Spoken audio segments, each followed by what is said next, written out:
माझी आजी माझ्या आयुष्यातील अमूल्य ठेवा. प्रत्येकाच्या आयुष्यात अशी एखादी व्यक्ती असते जिचं प्रेम आयुष्यभर विसरता येत नाही. माझ्यासाठी ती व्यक्ती म्हणजे माझी आजी. तिच्या आठवणी आजही मनात ताज्या आहेत. आजी हा शब्द कानावर पडला की माझं संपूर्ण बालपण डोळ्यांसमोर उभं राहतं.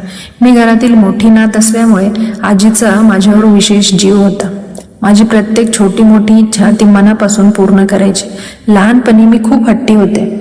एखादी वस्तू आवडली की ती मिळेपर्यंत माझा हट्ट सुरूच असायचा. आई वडिलांकडे फार हट्ट केला नाही, पण आजीकडे मागितलेली गोष्ट क्वचितच नाकारली जायची. माझे आजोबा भारतीय हवाई दलात सेवेत होते, त्यामुळे आजीने आयुष्यात अनेक अनुभव घेतले होते. तिच्याकडे ज्ञानाचा मोठा खजिना होता. ती मला छत्रपती शिवाजी महाराज, स्वातंत्र्य सैनिक, शूरवीर आणि इतिहासातील प्रेरणादायी कथा सांगायची. त्या गोष्टी ऐकताना माझ्या मनात देशप्रेम आणि चांगले संस्कार रुजले. दिवाळी आली की आनंदाची पर्वणीच असायची. आजी आम्हा सर्व नातवंडासाठी नवीन कपडे घ्यायची. माझ्या शाळेच्या पहिल्या दिवसासाठी तिने मला नवीन दप्तर, पुस्तके, वह्या आणि आवश्यक शालेय साहित्य आणून दिले होते. तिच्या चेहऱ्यावरचा आनंद आजही आठवतो. शाळेत मी अभ्यासात चांगले होते. वर्गात पहिला क्रमांक आला की स्पर्धेत बक्षीस मिळालं की सर्वात आधी आजीला सांगायची घाई व्हायची. ती माझा मनापासून कौतुक करायची आणि अभिमानाने सगळ्यांना सांगायची.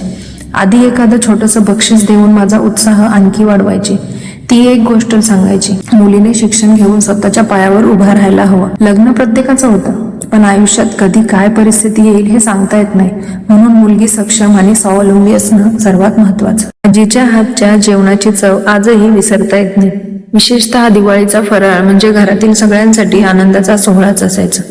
तिच्या हातचा प्रत्येक पदार्थ प्रेमाने भरलेला असायचा. मोठी झाल्यावर नोकरीला लागले. आजी आजोबा नाशिकला राहत असल्याने सुट्टी मिळाली की मी त्यांना भेटायला जायचे.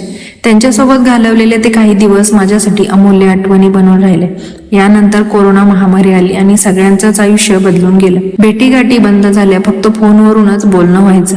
त्या काळात बाबांची प्रकृतीही बिघडली होती, पण देवाच्या कृपेने ते बरे झाले.